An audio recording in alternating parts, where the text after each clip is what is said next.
Okay, I'm cutting straight to the point of this video. It's a theory video. It's gonna be my first theory video, so it's gonna be sloppy.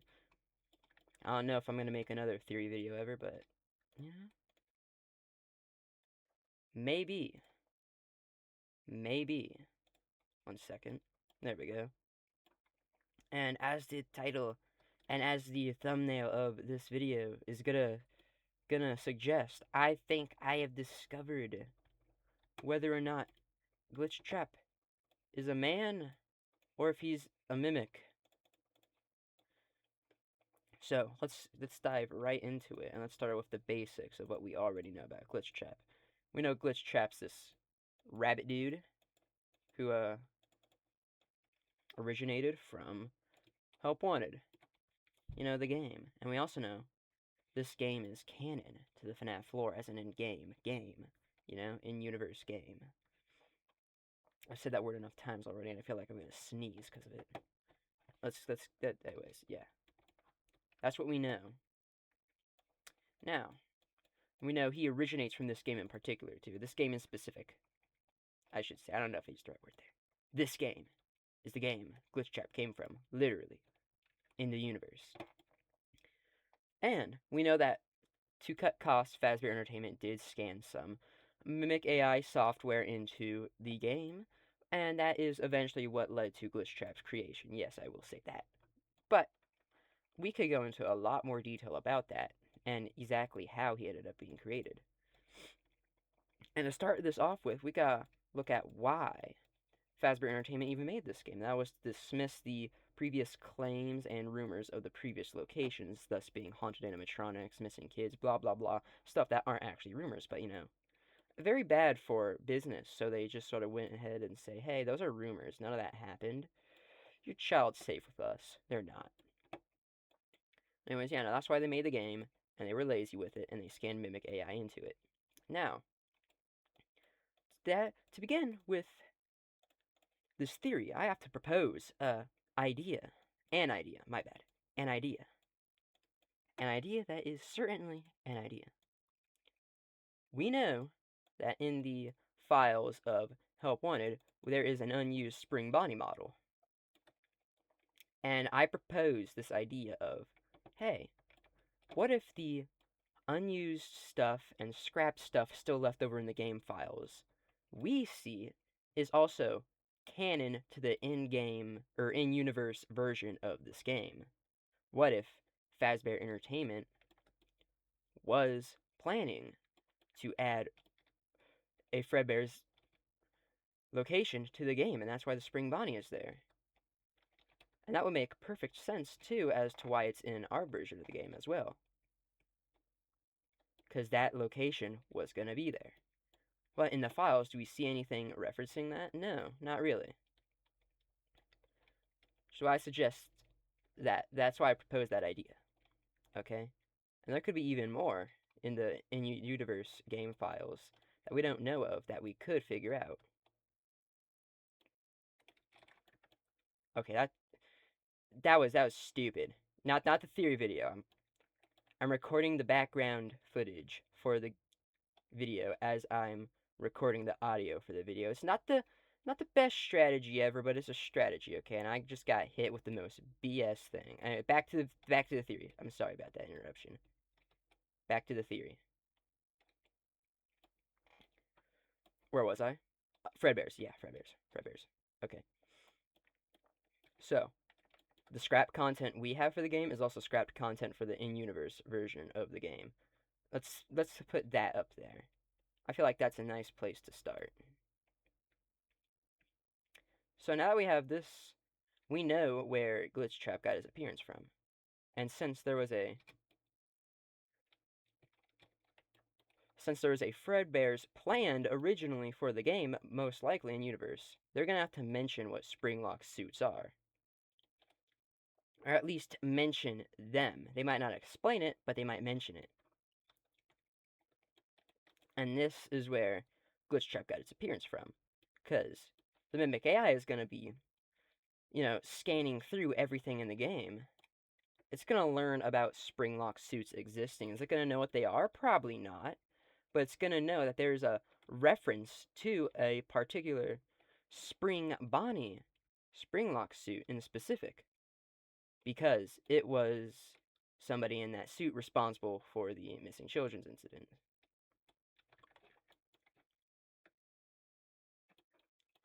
And it's going to learn this. It might not know what a Springlock suit is, but it decides to mimic this. And since the AI originates from Murray's costume manner, it decides to take things into its own hands and create its own little suit of Spring Bonnie, which we see in Help Wanted, that being Glitchtrap. And it decides to just mimic William Afton, essentially. Mimic how he acts and everything. Maybe even still having some hatred left over from its like rampage it did in Secret of the Mimic. Now we have this in mind that this is how the Mimic got created, I will proceed to go ahead and explain how Glitchtrap is not the Mimic AI and is in fact William Afton. That's right. I just did on an entire rant explaining, how it was the Mimic. It's not the Mimic. Well, not for long at least. Not for long. Because we know what happens in Help Wanted. We know that Vanessa ends up getting brainwashed, essentially, into becoming Vanny by Glitchtrap. But have you ever stopped to wonder why? Ask why. Ask how. And that's where the problems start popping up. Because I'm going to be treading into some very, very risky waters here with this next statement I'm about to make, which is coming up soon. There was another playtester for the game before Vanessa. His name was Jeremy. And you want to know what happened in Jeremy? Glitchtrap basically harassed him to the point where he committed suicide.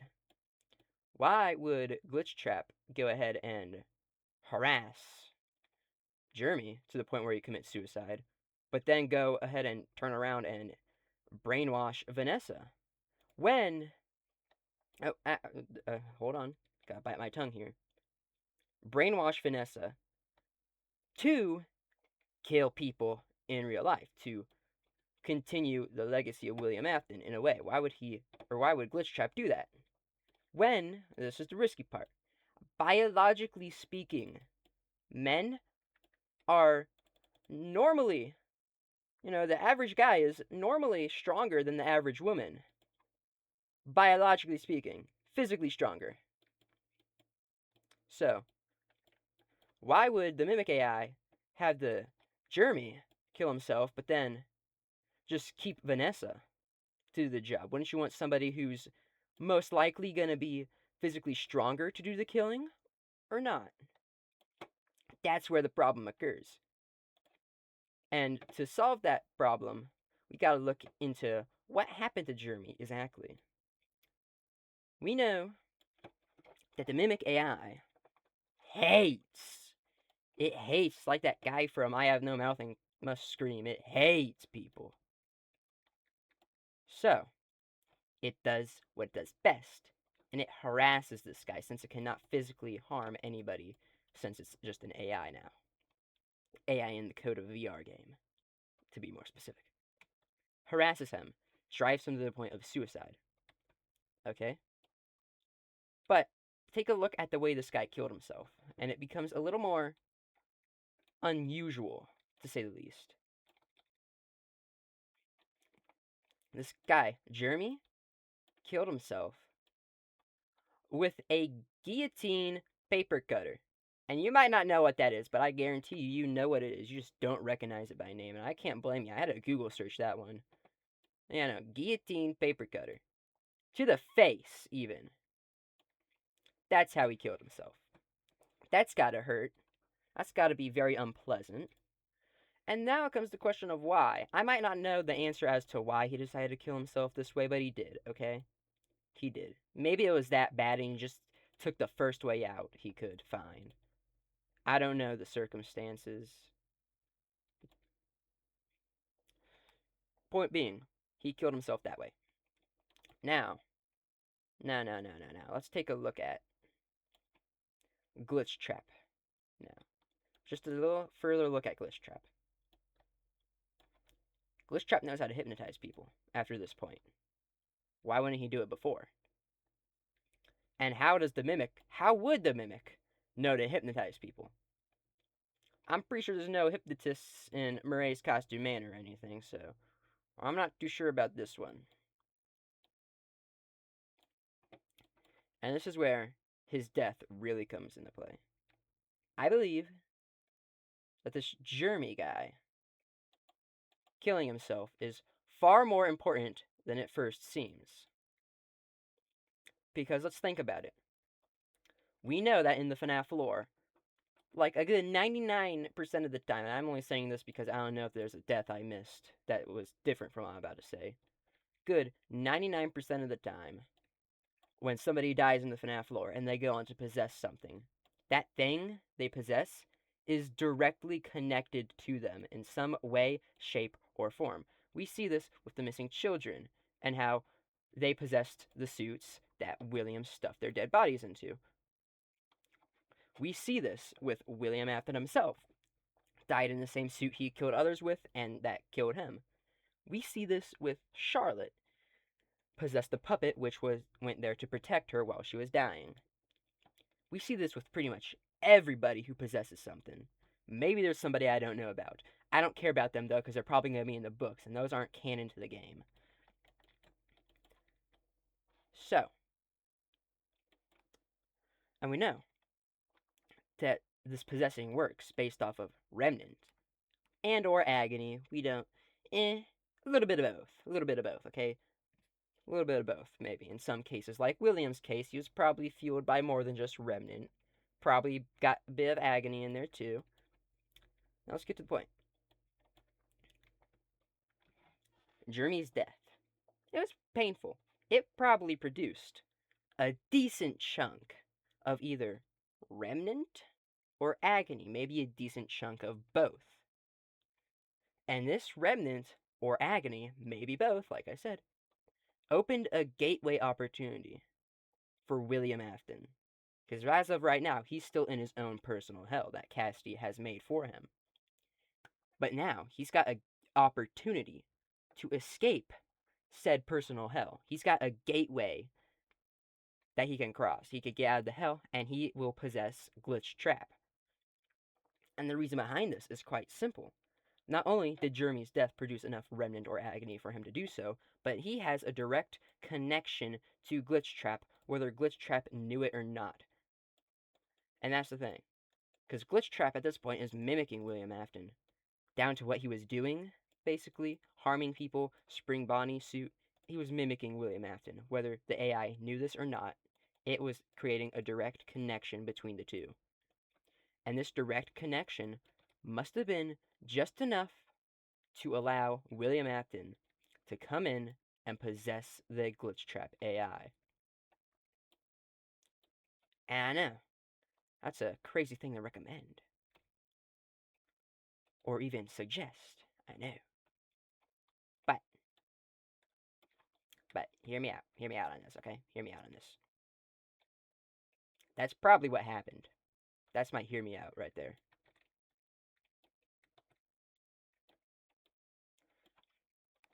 And this makes sense, too, because, like I said before, biologically speaking, once again, not my own personal belief, if that's what's gonna get me out of trouble for the statement.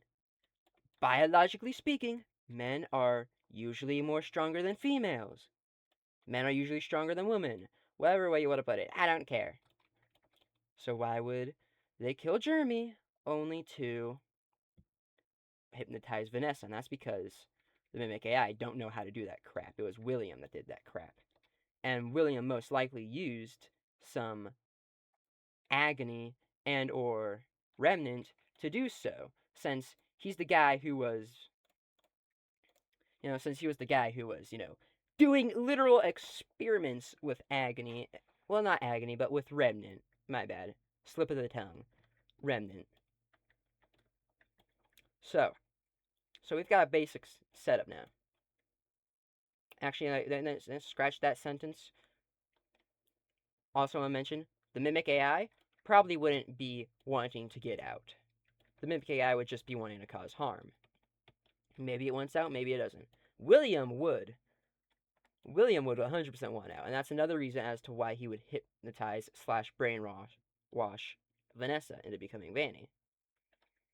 Okay, okay. You're staying with me here, right?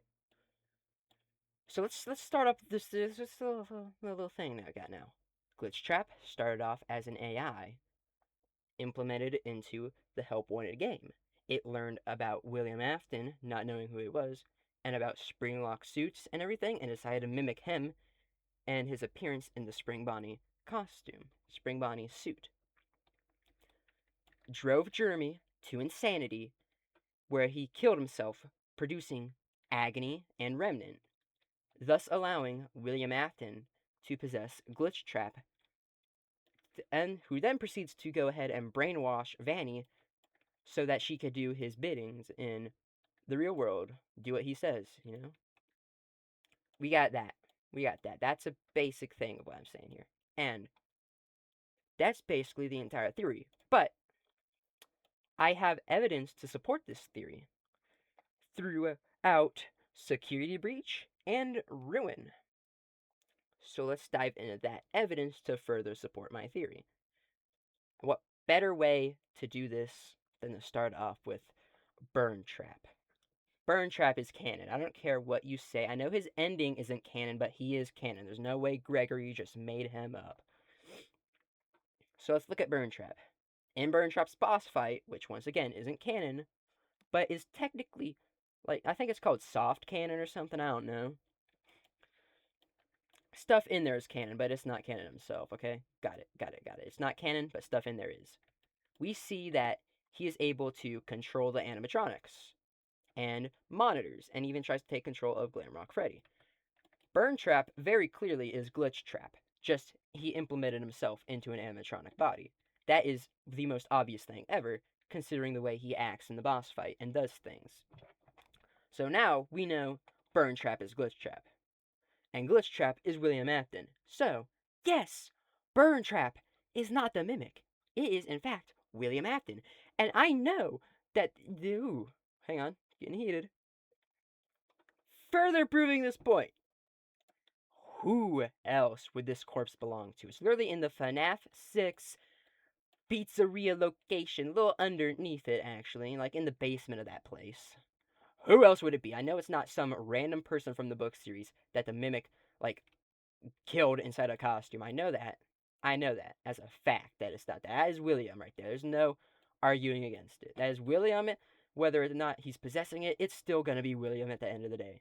End of story. But it is William in both ways, possessing and body-wise. Back to the point. Okay? Back to the point. Glitchtrap.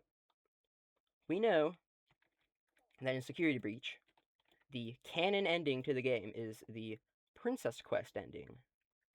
The ending where Cassidy comes in and beats the shit out of Glitchtrap and defeats him. That's basically how that ending goes. In short. Now, let's take a look at this. Cassidy comes in and defeats Glitchtrap. Why would Cassidy come in and defeat Glitchtrap if Glitchtrap wasn't William Afton? Why would she do that? Or he? I don't know the gender. I don't know. Why would Cassidy do that? Why would they do that? There we go. That'll keep me out of, like, some random dude getting mad at that. Why? And, the answer is, they wouldn't. Cassidy don't give a shit about the Mimic. And I can prove this point by looking at Ruin. Because, yeah, let's take a look around Ruin. The Ruin DLC, okay? We see the Mimic himself. We don't see Burn Trap. I'm not too sure where he went. I think he's on vacation during that game. Came in on his days off, but we see the Mimic. We don't see Burn Trap. We don't see Glitchtrap. And we don't see Cassidy. Huh. Pretty strange, eh? That's for a reason. Because she don't. My bad. Gendering the person I don't know the gender of. Once again, that's gonna get some, like, obese guy mad at me. They don't give a shit about the Mimic. Cassidy don't care. about the Mimic. They only care about William because William actually did stuff to them. And they have been on William's ass pretty much the entire FNAF timeline. So, yeah. Yeah, that just go ahead. That just. That was a bad stutter. That just went ahead and further proved my point of Glitchtrap being William Afton, since we know Cassidy has been hunting this guy down for quite some time, even to the point where she put him in his own personal hell. So, oh my god, they put him in their own personal hell. I don't care. I don't care if I say she. I'm saying she. Screw you, the random obese guy. I hate you. Anyways, Cassidy did this to William out of hatred. They don't like each other, very clearly. Cassidy's been on his ass the entire timeline, so it would make zero sense as to why she would take a little vacation break from William's personal hell to go deal with the Mimic. If the Mimic wasn't William Afton, which the Mimic isn't, by the way. The Mimic's not William Afton. Fun fact. But makes no sense. But she did. Cassidy did do that. Cassidy went away from William's personal hell to deal with Glitchtrap. And they're not going to do that for no reason. And, think about it. They came to deal with Glitchtrap. If the Mimic was Glitchtrap, why weren't they in Ruin trying to deal with the Mimic? Because the Glitchtrap was William Afton. Duh, obviously. Yeah, that's pretty much all that security breach in Ruin has for me that I remember. There might be more evidence, I don't care. I'm not digging through that game any longer. I haven't even played Ruin or Security Breach. I've just seen gameplay videos. Ha ha ha! That's how you know I'm a true FNAF fan right there. That's how you know I'm a true fan of the series. I haven't played half the games. I think I've played Pizzeria Sim.